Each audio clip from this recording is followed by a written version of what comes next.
George Kemp and James Dutton, who play Lieutenant Pearson and Captain Roberts in The Wipers Times, which is currently on tour in Manchester. So could you tell me a little bit how the tour's going so far? Very well, thanks. Yeah. It's going brilliantly. We've been going about 8 weeks or so and been all over, from Cardiff to Newcastle to back down to Richmond, and we've got about 4 weeks left. But yeah, no, it's really exciting. And I come from Cheshire originally, and coming to the Opera House, I came to see pantos and musicals and stuff, so acting at the Opera House is a massive treat, and it's huge. Yeah, So, I've never been. It's my first time, so I'm just looking forward to having a look around, really. So how did you both get your roles? Hard work, grit, and talent. I was actually on my honeymoon at the time, and I got my agent to. I'd looked through the film IMDb, and I thought, and I'd done a couple of World War I things, and I thought there's got to be a part in there. Yeah, I was just sent the script by my agent, and loved it immediately that I read it. The voice of those characters felt very clear and felt like something that I could click into quite naturally. So could you tell me a little bit more about your characters? Well, yeah, we are sort of leading the company of men in the show. James is the captain of our merry band, and I'm his sort of second in command, his lieutenant. And Jack Pearson, he was a real man. They're both real characters who sort of had, were part of this story. But yeah, I mean, there's not a great deal known about him sort of as a man pre-war. But we have been quite lucky to meet certain relations and stuff. So Roberts is cousins, and I think Jack's great grandson and grandson, and some of their family came to the play. But also their voices are really strong in the paper, in the writing of the Wipers Times. I think you can feel what they were like, what their kind of humour was, and what their character was. Do you have a favourite line or a favourite thing about your character that you've found since becoming them? His moustache, probably. I've had to make it one of my favourite things.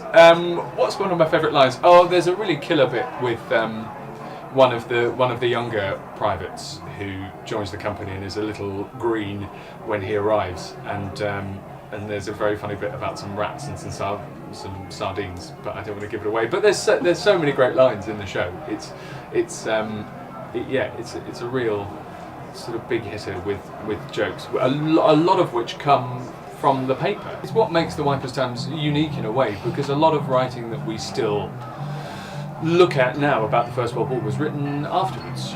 Goodbye to All That and All Quiet on the Western Front weren't published until 1931-ish, something like that. Whereas Wipers Times was printed sort of as they moved along the last 2 years of the war. Well, has it been quite an interesting way to learn about the history of the time then, playing these roles? Massively. We did the Passchendaele commemorations for the BBC in July, I think it was.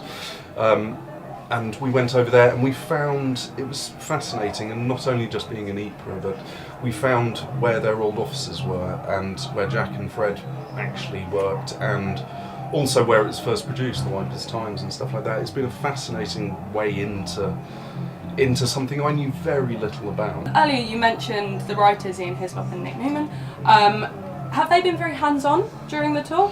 Yeah, they are, but they are pretty close to it. I mean, it was a real passion project for both of them. Ian found the story of the paper several years ago now, and was told for a long time that, he started writing it with Nick and was told that people weren't really interested in the First World War.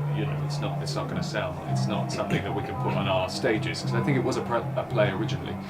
And then lots of things came along. We got closer to the anniversary, the 100th anniversary, and Warhorse arrived, and lots of different adaptations of things, and suddenly it became feasible. So they did it as a BBC hour and a half drama. And now it's back as a play, and they've remained very close to it, because I think it's a story that they think really deserves telling. We all think really deserves, more light shed on it than it had for nearly 100 years. They were very active in getting Roberts and Pearson's obituaries put into the Times. Yes, they managed to back do in that. 2013, after the film had gone out, and they managed to do that, and quite rightly be recognised for what they'd achieved in the trenches. But they've been they have been very hands-on for the past year, basically. Kind of, they've been lovely to let us kind of work around the script and do what we are good at doing, hopefully. But they've been fantastic. They've been so supportive the whole way, and their passion for it has really informed us lot to kind of get carried away with the whole thing and be like, this is incredible. Yeah. And we see them a fair amount. They always wait, because we've rehearsed it 3 times now, you know.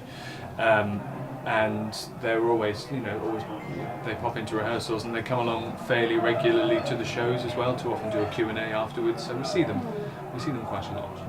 And they're brilliant, very generous. Yeah, lovely. Very generous with their work and their time. Yeah, it's been a real gift. Well, thanks so much for your time. Thank you very much. Could you tell me how long you've been in Manchester for, and how long the tour's going to be running for? So we're in Manchester for a week until Saturday, the 4th of November, at the Opera House, and then we will be at the Theatre Royal in Glasgow, Cheltenham Everyman, and then Chichester Festival Theatre. Yeah, finishing on the 25th of November. Brilliant. Thanks so much. Thank you very much.